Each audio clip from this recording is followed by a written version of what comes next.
Hello everyone, welcome to एडो expert, जहां पे आज हम नेक्स्ट सेल ऑर्गेनल पढ़ेंगे राइबोसोम्स। ठीक है, राइबोसोम्स पे दिया हुआ है it is tiny membraneless granules present in the cytoplasm. जो राइबोसोम होता है ये एक ऐसा सेल ऑर्गेनल है जो बेसिकली ग्रैनुअल्स के फॉर्म में होता है। ग्रैनुअल्स के फॉर्म में हम ऐसे एग्जांपल के तौर पे समझ सकते हैं, जैसे मस्टर्ड सीड होता है ना, वैसे ही मस्टर्ड सीड के जैसा ही राइबोसोम्स का भी स्ट्रक्चर होता है। तो जो राइबोसोम्स होता है ये एक ऐसा सेल ऑर्गेनल है जो कि बहुत ही ज्यादा छोटा होता है और इसके पास अपना खुद का मेम्ब्रेन भी नहीं होता है। तो कभी कभी पूछ देता है कि नॉन मेम्ब्रेनस सेल ऑर्गेनल, तो non membranous cell organelle ribosomes है। ठीक है, राइबोसोम्स बेसिकली बहुत ही ज्यादा छोटा भी होता है और ग्रैनुअल्स के फॉर्म में होता है। ठीक है, नेक्स्ट है it is made up of RNA and protein. जो राइबोसोम्स होता है, अगर हम बात करें कि किस तरीके के मटेरियल से मिलकर बना हुआ है, तो राइबोसोम्स आरएनए और प्रोटीन से मिलकर बना हुआ है। आरएनए मींस राइबोन्यूक्लिक एसिड और प्रोटीन जो है वो स्पेशल प्रोटीन होगा बेसिकली। तो राइबोसोम्स का फुल फॉर्म पहले के भी वीडियो में मैंने बताया हुआ है, राइबोन्यूक्लिक एसिड, राइबोन्यूक्लिक एसिड। ठीक है, नेक्स्ट पॉइंट है ribosomes are found on the membrane of endoplasmic reticulum as well as free in the cytoplasm. जो राइबोसोम्स होता है ये, अभी हम लोग एंडोप्लाज्मिक रेटिकुलम पढ़े थे तो हम लोगों ने वहां पे रफ एंडोप्लाज्मिक रेटिकुलम पढ़ा था। रफ एंडोप्लाज्मिक रेटिकुलम के मेम्ब्रेन पे, रफ एंडोप्लाज्मिक रेटिकुलम के मेम्ब्रेन पे छोटे छोटे जो ग्रैनुअल स्ट्रक्चर होता है, बेसिकली उसको हम लोग राइबोसोम्स बोलते हैं। तो जो राइबोसोम्स है ना, ये कभी कभी एंडोप्लाज्मिक रेटिकुलम के मेम्ब्रेन पे पाया जाता है और कभी कभी देखा गया है ये फ्रीली साइटोप्लाज्म में भी पाया गया है। तो हम ऐसे कह सकते हैं कि राइबोसोम्स दो जगह पे पाया जाता है, एक ईआर के मेम्ब्रेन पे, मतलब एंडोप्लाज्मिक रेटिकुलम के मेम्ब्रेन पे, और दूसरा जो है वो साइटोप्लाज्म में फ्रीली। ठीक है, नेक्स्ट है राइबोसोम कंसिस्ट ऑफ टू सब यूनिट्स। जो राइबोसोम्स है ना, ये दो सब यूनिट से मिलकर बना हुआ है। राइबोसोम्स को बनाने के लिए बेसिकली वहां पे दो यूनिट्स लगी हुई हैं और उन दोनों यूनिट को हम लोग सब यूनिट्स कहते हैं बेसिकली। तो पहला है स्मॉल सब यूनिट और दूसरा है लार्ज सब यूनिट। जो स्मॉल सब यूनिट और जो लार्ज सब यूनिट्स है इसको हम लोग डायग्राम से समझते हैं। देखिए, ये जो बड़ा वाला स्ट्रक्चर दिख रहा है बेसिकली ये लार्ज सब यूनिट है। ठीक है, लार्ज सब यूनिट, और ये जो छोटा सा स्ट्रक्चर दिख रहा है ये है स्मॉल सब यूनिट। जो लार्ज सब यूनिट है और जो स्मॉल सब यूनिट है, ये दोनों मिलकर जो स्ट्रक्चर बना रहे हैं उसी को हम बोलते हैं राइबोसोम्स। ठीक है, अब ये जो राइबोसोम्स है इसमें इसका मेन फंक्शन होता है कि ये प्रोटीन का सिंथेसिस करता है। तो प्रोटीन के सिंथेसिस करने के लिए इसको कुछ अमीनो एसिड चाहिए। जैसे कि आप लोग जानते हैं कि जब भी प्रोटीन बनेगा तो बेसिकली प्रोटीन बनाने के लिए हमें क्या चाहिए, अमीनो एसिड। अमीनो एसिड जब पेप्टाइड बॉन्ड से जुड़ता है ना, तब जाके जो स्ट्रक्चर बनाता है उस स्ट्रक्चर को हम बेसिकली बोलते हैं प्रोटीन। तो अमीनो एसिड जब आपस में पेप्टाइड बॉन्ड से जुड़ेगा तो वो बेसिकली बनाएगा एक स्पेशल स्ट्रक्चर जिसको बोलेंगे प्रोटीन। ठीक है, अब यहां पे आप देख सकते हैं ये जो सर्कुलर जो स्ट्रक्चर्स दिख रहे हैं बेसिकली ये है हमारा अमीनो एसिड्स। ठीक है, अमीनो एसिड्स के बेसिकली ये मॉलिक्यूल्स है। उसके बाद ये पूरे चेन को हम लोग ग्रोइंग पॉलीपेप्टाइड चेन बोलेंगे। पॉली मींस मैनी और पेप्टाइड जो बॉन्ड है, तो यहाँ पे ये सभी के सभी ग्रोइंग पॉलीपेप्टाइड चेन है। ये सभी आगे चल के प्रोटीन्स का फॉर्मेशन करने वाली है। उसके बाद यहाँ पे नीचे आप लोग देख रहे होंगे ये है टीआरएनए। टीआरएनए को हम ट्रांसफर आरएनए भी बोलते हैं। ठीक है, ट्रांसफर आरएनए। और नेक्स्ट है एमआरएनए, ये जो आपको दिख रहा है। ठीक है, तो एमआरएनए को हम लोग मैसेंजर्स आरएनए भी बोलते हैं, मैसेंजर आरएनए। ठीक है, तो ये जो दोनों टीआरएनए और जो एमआरएनए है अभी हम डिटेल में पढ़ेंगे इनका फंक्शन क्या होता है। पहले हम ये जान लें इनका स्ट्रक्चर कैसे होता है। तो लार्ज सब यूनिट स्मॉल सब यूनिट आपस में कंबाइन होकर जो स्ट्रक्चर बनाती है वो है राइबोसोम। उसके बाद उसमें अमीनो एसिड्स होते हैं, ये अमीनो एसिड आपस में पेप्टाइड बॉन्ड से जुड़ते हैं। पेप्टाइड बॉन्ड से जुड़ने के बाद जो ये स्ट्रक्चर बनाते हैं उसको हम बोलते हैं राइबोसोम्स। ओके, अब यहाँ पे देखिए दे रहा है स्मॉल सब यूनिट्स में इन प्रोकैरियोटिक सेल्स। प्रोकैरियोटिक सेल्स जो कि वेल डेवलप्ड नहीं है, जिनका न्यूक्लियस वेल डिफाइंड नहीं है। तो जितने भी प्रोकैरियोटिक सेल्स होते हैं इसमें 30s और 50s मिलके 70s टाइप ऑफ राइबोसोम्स बनाता है। ठीक है, 70s। और यहाँ पे देखिए यूकैरियोटिक सेल्स में क्या होता है, 40 प्लस 60s मिलके 80s बनाता है। अब अगर आप मैथमेटिकली देखोगे तो आपको ये रॉन्ग लगेगा कि 30 प्लस 50 ये 80 होना चाहिए, यहाँ 70s कैसे हो गया।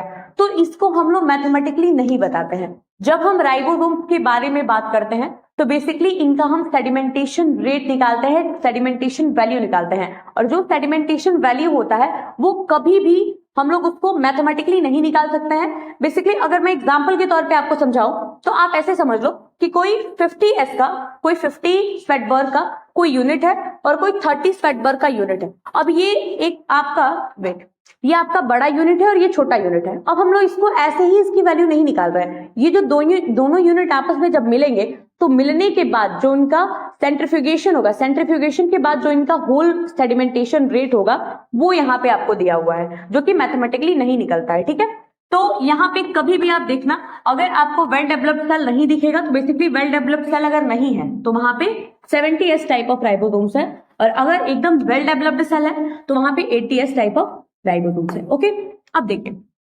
ये S क्या है, लिखा है S refers to Svedberg unit which measures sedimentation rates during centrifugation। जब भी सेंट्रीफ्यूगेशन होगा, जब भी राइबोसोम्स का फॉर्मेशन होगा तो वहां पे जो ये यूनिट लगती है, जैसे 80S है, 40S है, 60S है, तो जो ये S है ये स्वेडबर्ग यूनिट है। बेसिकली हम लोग जब भी सेडिमेंटेशन रेट निकालते हैं तो उसका यूनिट होता है ये, मतलब जब राइबोसोम्स का हम ओवरऑल सेडिमेंटेशन रेट निकालेंगे तो जो वैल्यू होती है ना वो हमेशा स्वेडबर्ग यूनिट में आती है। ठीक है, अब नेक्स्ट है फंक्शन।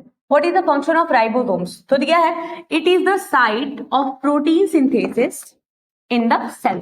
ये हम लोग पहले से भी जानते हैं कि जो राइबोसोम्स होता है इसको हम लोग protein factory of the cell कहते हैं। सेल को अगर प्रोटीन मिल रहा है तो वो सिर्फ राइबोसोम्स की वजह से ही मिल पा रहा है। तो राइबोसोम्स को हम लोग प्रोटीन रिच सेल ऑर्गेनल बोल सकते हैं या फिर protein factory of the cell भी बोल सकते हैं। ठीक है, नेक्स्ट है the small subunit binds to make mRNA which contains genetic code for a protein।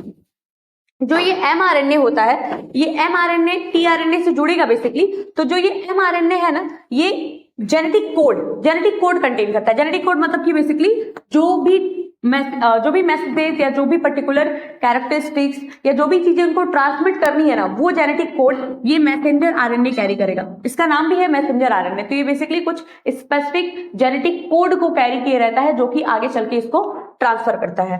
Next है the tRNA brings amino acids to ribosomes. जो टीआरएनए होता है बेसिकली ये जितने भी अमीनो एसिड्स होते हैं उनको लेके आता है। यहाँ पे भी आप देख सकते हैं ये है टीआरएनए और ये सारे अमीनो एसिड्स को लेके आ रहा है। ठीक है, उसके साथ साथ द लार्ज सब unit forms peptide bond between amino acids. अब देखिए यहाँ पे क्या है, ये है एमआरएनए जो जेनेटिक कोड को कैरी कर रहा है, ये है टीआरएनए जो अमीनो एसिड्स को ला रहा है, और ये जो लार्ज सब यूनिट है ना ये लार्ज सब यूनिट पॉलीपेप्टाइड बॉन्ड का फॉर्मेशन करती है। मतलब बेसिकली ये पेप्टाइड बॉन्ड बनाती है और वो पेप्टाइड बॉन्ड आपस में जुड़ते हैं जब अमीनो एसिड्स के साथ, तो जो स्ट्रक्चर बनाते हैं उसी स्ट्रक्चर को बोलते हैं प्रोटीन। ठीक है, तो राइबोसोम्स के लिए ये मतलब एक तरीके का सेल ऑर्गेनल है। बेसिकली ये प्रोटीन सिंथेसिस करता है, इसके पास टीआरएनए एमआरएनए होता है, एमआरएनए जेनेटिक कोड कैरी करेगा, टीआरएनए जो है ये बेसिकली अमीनो एसिड का ट्रांसफर करता है, लार्ज सब यूनिट पेप्टाइड बॉन्ड बनाता है। ठीक है, अब हम लोग दूसरा सेल ऑर्गेनल पढ़ेंगे जो कि है लाइसोसोम। लाइसोसोम्स में दिया हुआ है it is a small spherical body surrounded by a single walled membrane. जो लाइसोसोम्स होता है ना इसके पास सिर्फ एक वॉल होता है। इसके पहले जो हम लोग ऑर्गेनल्स पढ़े थे वो डबल मेम्ब्रेनस थे, उनके पास 2 मेम्ब्रेन था। अभी हम लोग जो राइबोसोम्स पढ़े उनके पास कोई मेम्ब्रेन ही नहीं था, लेकिन अब जो हम लोग लाइसोसोम्स पढ़ेंगे इनके पास सिंगल वॉल्ड होता है। बेसिकली इनके पास सिंगल वॉल्ड मेम्ब्रेन होता है, एक मेम्ब्रेन होता है। ठीक है, इनका स्ट्रक्चर जो होता है देखने में ये छोटे होते हैं और उसके साथ साथ इनकी बॉडी पूरी स्फेरिकल होती है, मतलब राउंडेड शेप के होता है basically. It is derive from Golgi bodies. जो लाइसोसोम्स होते हैं ना वो गोल्जी बॉडीज से ही मिलके बने हुए होते हैं। मतलब एक तरीके से हम ये कह सकते हैं कि गोल्जी बॉडीज जो है वो लाइसोसोम्स के फॉर्मेशन में हेल्प करती हैं। नेक्स्ट है it contain powerful enzymes capable of breakdown of organic materials. जो लाइसोसोम्स होता है ना वो जैसे हमारी बॉडी में स्टमक काम करता है वैसे ही सेम लाइसोसोम सेल की बॉडी में एज ए स्टमक काम करता है। बेसिकली इनके पास कुछ स्पेशल एंजाइम्स होती हैं, पावरफुल एंजाइम जो कि डाइजेशन में हेल्प करती हैं। ब्रेकडाउन ऑफ ऑर्गेनिक मटेरियल मतलब कि अगर सेल के पास ग्लूकोज है, कार्बोहाइड्रेट है, लिपिड्स है, फैट है, तो जो भी मटेरियल है उनका डाइजेशन कराने के लिए बेसिकली यहाँ पे ये जो लाइसोसोम है ये कुछ स्पेशल एंजाइम्स को कैरी करती हैं। नेक्स्ट है it play a critical role in intercellular digestion and recycling cellular waste. जो लाइसोसोम्स होते हैं ये एक तरीके से इंपॉर्टेंट रोल प्ले करते हैं ना, जब भी इंटरसेलुलर डाइजेशन होता है, सेल के अंदर जब डाइजेशन होगा तो वो डाइजेशन के लिए सेल ऑर्गेनल में लाइसोसोम्स रिस्पॉन्सिबल होता है, ठीक है।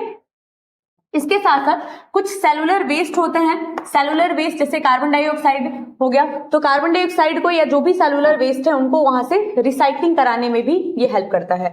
It is also called digestive bag.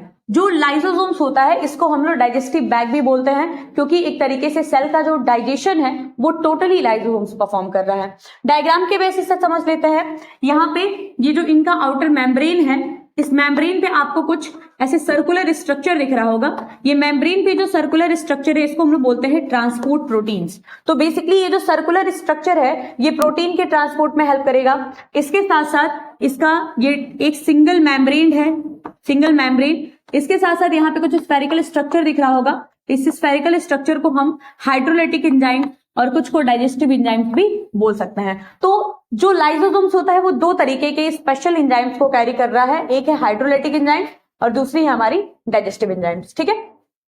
Next है lysosomes contain a variety of hydrolytic enzymes that can break down biomolecules including protein, lipids, carbohydrate and nucleic acid. जो lysosomes होता है इसके पास अलग अलग तरीके के हाइड्रोलाइटिक एंजाइम्स हैं, और ये हाइड्रोलाइटिक एंजाइम्स जो होती हैं ये कुछ स्पेशल ऑर्गेनिक मटेरियल के ब्रेकडाउन में हेल्प करती हैं, जैसे कि कुछ स्पेशल बायोमोलिक्यूल्स हो जाएंगे, प्रोटीन हो जाएगा, लिपिड हो जाएगा, कार्बोहाइड्रेट हो जाएगा, सम टाइम ग्लूकोज भी होता है और न्यूक्लिक एसिड भी हो जाएगा। न्यूक्लिक एसिड जैसे कि डीएनए और आरएनए, ठीक है।